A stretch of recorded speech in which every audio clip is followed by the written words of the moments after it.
Assalamualaikum warahmatullahi wabarakatuh. Apa kabar semua teman-teman? Jumpa lagi bersama kami ya di channel Kang Teknik. Seperti biasa teman-teman, kita hari ini lagi perbaikan ya. Di video kali ini kita bertemu dengan kulkas freezer merek LG ya. Dan untuk informasi kerusakannya itu makin lama dinginnya itu makin berkurang ya. Jadi dimulai dari bawah dulu yang habis itu sampai ke atas, sampai hari ini freezer ini udah nggak dingin sama sekali. Nah, ini juga untuk menjawab kemarin ya, pertanyaan dari kalian juga yang, "Bang, kulkas saya itu hidup, mesinnya juga nyala, tapi kok nggak bisa dingin?" Nah, saran saya kalian bisa gunakan cara seperti yang saya lakukan. Nah, ini pada saat kondisi hidup ya, teman-teman. Nah, biasanya kalau misalkan dalam keadaan posisi hidup, biasanya saya langsung mengecek pada area evaporator. Karena kalau misalkan kompresor dingin, maksud saya kompresor itu hidup dan tidak dingin, itu ada kemungkinan ada indikasi bocor ya teman-teman. Nah, biasanya yang saya lakukan pertama, terlebih dahulu saya akan mengecek di area evaporator ini. Nah, untuk di area evaporator itu pastikan di area evaporator itu tidak ada kebocoran ya. Dan di sini banyak cat yang terkelupas tapi masih aman ya. Masih tidak ada apa ya yang korosif. Nah, untuk ciri-cirinya yang korosif sudah pernah saya upload di video saya sebelumnya, kalian bisa tonton juga. Nah, ini untuk di bagian evaporator itu masih aman ya, masih bisa kita katakan aman. Dan yang dingin itu di area sini saja teman-teman. Nah, itu artinya ada kemungkinan ada kebocoran ya. Nah, untuk ciri-cirinya sendiri ya teman-teman, untuk misalkan ada kebocoran di area kondensor ataupun di area evap, itu biasanya ada oli ya teman-teman. Kalau kalian bilang itu biasanya ada minyak gitu. Nah, kurang lebihnya seperti itu. Ada oli, baunya juga kurang enak untuk di area evaporator. Nah, kebetulan karena di area evaporator sini itu nggak ada masalah, ada kemungkinan itu kebocorannya di area kondensor. Nah, kalau misalkan di area evap ini nggak ada masalah, kalian bisa cek di area kondensor ya. Nah, di area kondensor sendiri, nah ini pada saat kulkas jalan ya. Nah, perlu kalian ketahui ya, untuk jenis yang freezer itu mempunyai dua kondensor ya. Satu kondensor di luar dan yang satu itu kondensornya ada di dalam. Nah, kalian bisa cek di area perpipaan ini. Kebanyakan itu untuk yang kebocoran biasanya di area press ya. Kalau untuk di area hisap itu jarang banget ya. Karena di area press itu udah tekanannya tinggi dan juga bahannya itu dari besi ya. Jadi ada kemungkinan korosif. Kalau bahannya tembaga itu kan jarang banget. Nah, kalian bisa cek di area sini nih. Nah, kondensornya tuh.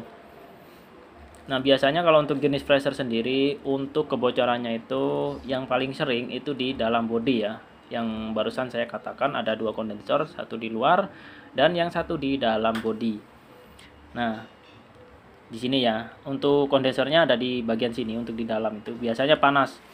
Nah, kalau misalkan kulkas ini normal teman-teman, yang perlu kalian cek ya, pastinya di area kondensor ini panas teman-teman, harus panas.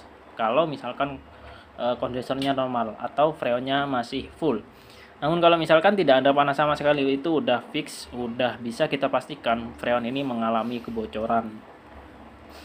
Nah, seperti yang kalian lihat ya, untuk tanda-tandanya ini udah banyak banget ya yang korosif di area kondensornya. Seperti yang di ujung ini, ujung kondensor ini udah ada korosif juga. Dan di sini setelah saya teliti lebih jauh, ada rembesan dikit ya pada area kondensor. Ini ada kemungkinan bocor ya. Tuh. Di bagian ujungnya banyak yang korosif. Nah, ini ada kemungkinan di area kondensor sini juga bocor. Nah, ini kalau misalkan kelihatan bocornya nanti bakalan ada rembesan oli ya. Sama halnya dengan di evaporator. Dan untuk jalur kondensor sendiri teman-teman, itu kalau untuk di area body ini melewati di sini ya, tuh. Ini udah, kalau misalkan seperti ini udah fix ya, pasti saya ganti kondensornya.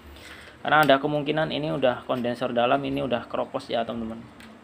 Tuh, bisa kalian lihat, ini adalah jalur pipanya. Dan juga di depan juga udah banyak yang terkelupas, lapisan kondensornya banyak yang terkelupas. Ini udah menunjukkan indikasi kebocoran di area kondensor. Nah, saran saya kalau misalkan sudah seperti ini, kalaupun kalian itu tidak mau mengerjakan ataupun yang mengerjakan itu teknisi, saran saya kalian bilang aja suruh sekalian mengganti kondensor dalamnya supaya kulkas kalian itu bisa lebih awet. Nah, ini bisa kelihatan ya, ini ada rembesan juga nih. Ini udah rembesan oli, teman-teman. Tuh.